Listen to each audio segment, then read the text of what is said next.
Just before we get started, I do want to say that today's video is brought to you by AG1 from Athletic Greens, and I will tell you why I love AG1. Like, I've been drinking this every day for a while now, and it's just become a non-negotiable part of my daily routine. Why, you ask? Well, for starters, it covers a bunch of my nutritional needs in just one scoop. What you do is you take it from this bag, you put it in this handy storage container, you keep this in the fridge, and every day you scoop a thing out, and you pop it in here, you shake it up, and you're good to go. And look, on the back here, they list all of these vitamin and minerals in really small font because there are so many. There's no fiddling around with multiple products. There's no fiddling around with pills. It's all just super easy.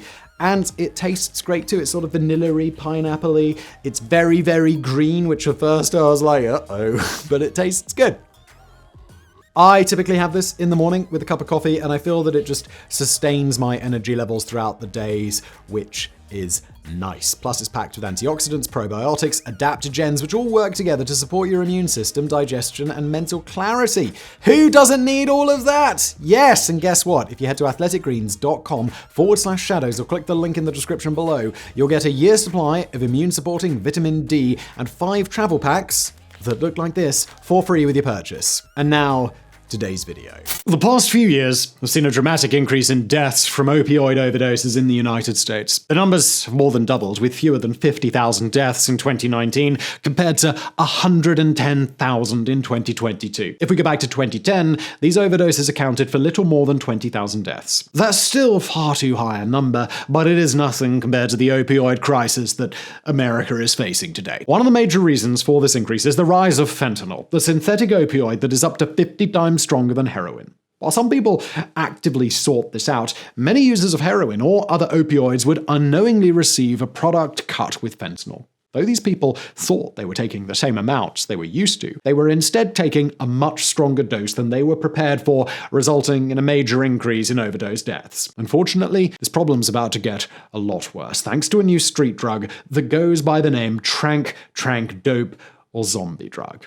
Tranq is much more dangerous than opioids alone, including fentanyl. It's difficult to detect, and once a person has taken it, there's little that doctors can do to help them.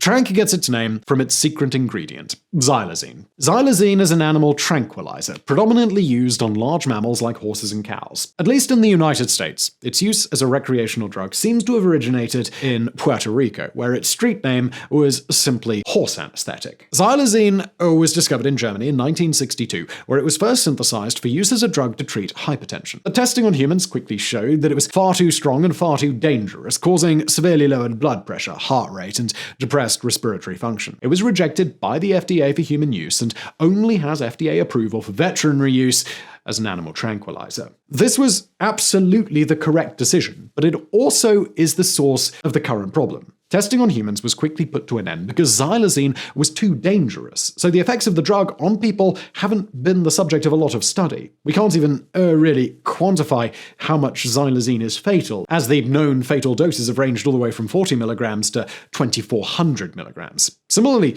people have survived with blood concentrations of 4.6 milligrams a liter of xylazine, while others have died as a result of only trace amounts found in their blood. The other major issue is that because the FDA approved xylazine for veterinary use, but not for human use, it is not a controlled substance. While pharmaceutical distributors sell it exclusively to veterinarians, that is not the only legal way to acquire it. Other websites sell xylazine in both liquid and powdered form without any requirement to show veterinary credentials or prove a legitimate need. It can even be imported from Chinese suppliers for as little as $6 per kilogram. That is less than a penny per gram, and it makes xylazine an incredibly attractive option for drug dealers looking to increase their profits. In recent years, especially during COVID, there was a shortage of genuine heroin that saw a rise in prices. This was one of the major factors in the rise of fentanyl use, as it is not only much stronger than heroin, but it's also cheaper to manufacture.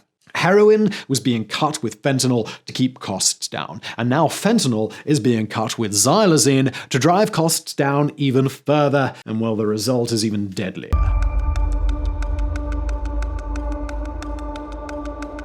So that all brings us to Tranq. This is usually fentanyl cut with xylazine, though it may also be xylazine in combination with heroin or other opioids. Some people will even take xylazine by itself, though this is much rarer. The fact that Tranq is sold under its own street name, generally at a cheaper price than pure fentanyl or heroin, shows that people are often unaware what they are taking. This is not always the case, but people are actively seeking out Tranq rather than a pure opioid. Obviously, this begs the question of why.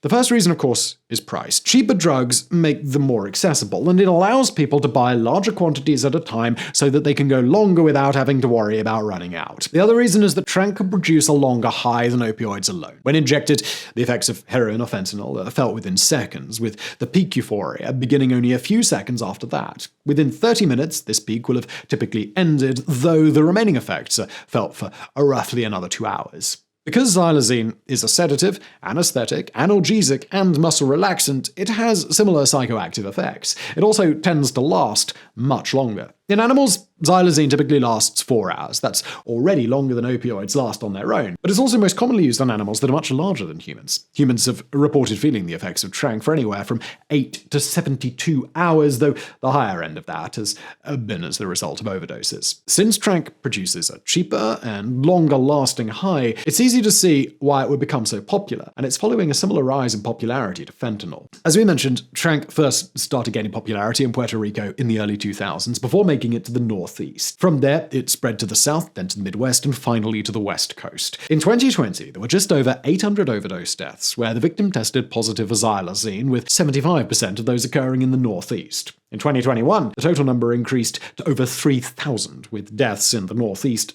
doubling and those in the south increasing by over 1,100%. While various states and major cities have released their totals for 2022, the DEA has yet to publish the full nationwide totals. But from what we can see thus far, there has been another major increase in deaths related to Tranq. It's also important to note that all of those numbers are definitely being underreported. The symptoms of opioid overdose and xylazine overdose are the same, so there may be no reason to suspect a person has taken Tranq compared to another opioid. If the overdosing person either still has some of the drug left or has some of the drug paraphernalia with residue on it, these can quickly be tested for fentanyl using test strips, so paramedics will have a better idea exactly what they're dealing with. However, there is no simple test for xylazine. Even in a clinical setting, testing for it is not usually included in a routine drug test. Should the person die from an overdose, it's not even standard to test for xylazine in a post-mortem toxicology report. Now, this varies from jurisdiction to jurisdiction, so whether or not it's tested for isn't even consistent within the same state. This lack of standardized screening, combined with the fact that an opioid overdose would present the same symptoms with or without the presence of xylazine, means that deaths related to Tranq are absolutely being underreported. Now, as we said earlier, usage of Tranq is seeing a dramatic increase because it is cheaper and it's longer lasting than regular opioids. But those perceived benefits certainly come at a cost.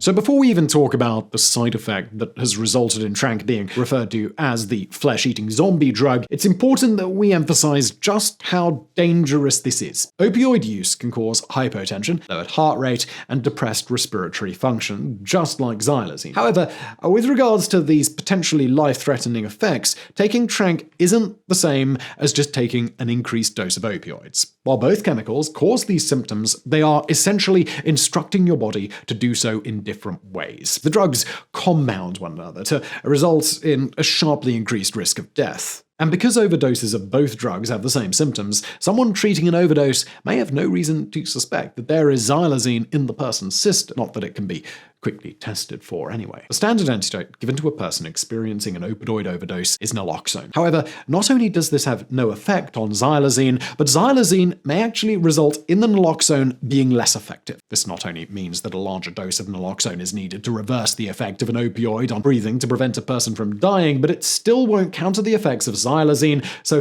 naloxone alone might not be sufficient. If that's the case, then there's little a doctor can do to help. Because there have been so few human trials involving xylazine due to the incredible danger it poses, there is no approved antidote for humans. Iambine has proven to be an effective antidote in elephants, but giving humans drugs intended for giant animals is what caused this problem in the first place, so might not be the best solution. Atipamezole has been used in dogs and shows promising results, but it has not been FDA approved for human use. If a person is admitted to the hospital because of a suspected Tranq overdose, they may be given anything from lidocaine to caffeine in the hopes that it might reverse the effects. Although really, thus far, all anyone can do is hope. Let's say that you've used Tranq and you've managed to avoid dying from an overdose. The combination of xylazine and opioids results in much higher rates of tissue damage than opioids alone. This can quickly result in eschars, dark scabs of dead skin normally caused by things like burns or anthrax poisoning. The resulting necrotic tissue can create large open wounds and sores that can quickly become extremely infected. This necrosis also spreads quickly, rotting the user's body from the inside out. The large patches of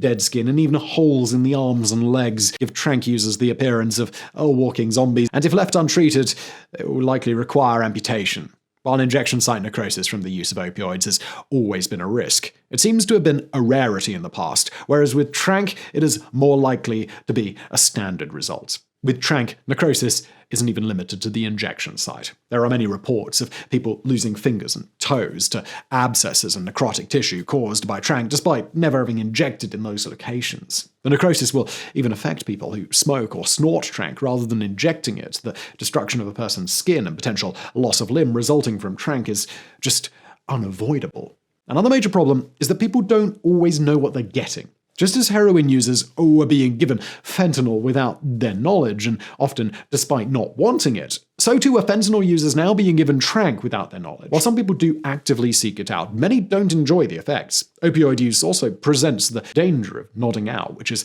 less of a danger and more of a guarantee with Tranq. DA raids of stash houses and homes of polydrug users have turned up vials of pure xylazine, which means that, at least in some capacity, it's being added to opioids at the retail level. This means there is no consistency in the products or their dosage, and sometimes what is being sold as fentanyl or Tranq may actually just be pure xylazine. And unlike fentanyl test strips for opioids, there is no easy way for users to know whether or not what they've purchased has been contaminated with xylazine.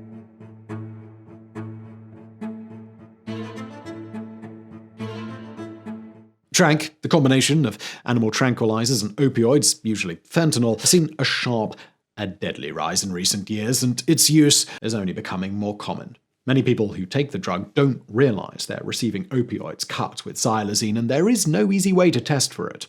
And once a person starts taking Tranq, it might be too late.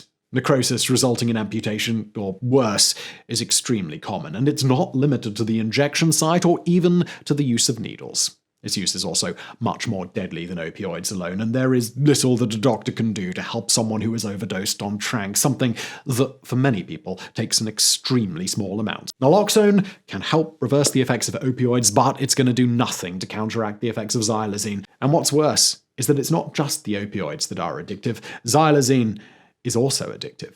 Being dope sick is a miserable and painful experience that can make detoxing too difficult for many addicts. Fortunately, there are treatments like methadone to help people through opioid withdrawal. But for xylazine, there's no such drug to alleviate the pain. As unbearable as opioid withdrawal can be, one Tranq user described heroin withdrawal as only being mildly uncomfortable when compared to her experience with withdrawal from xylazine. Unfortunately, this means that once someone has started using Tranq, it can be almost impossible to stop. Hospitals and detox centers just are not prepared to handle patients suffering from Tranq withdrawal. And since these facilities can't help manage the painful symptoms, patients aren't going to endure a lengthy and excruciating detox when they know that they can go back on the street and get instant relief to their pain for just a couple of dollars. Relief that can quickly become fatal.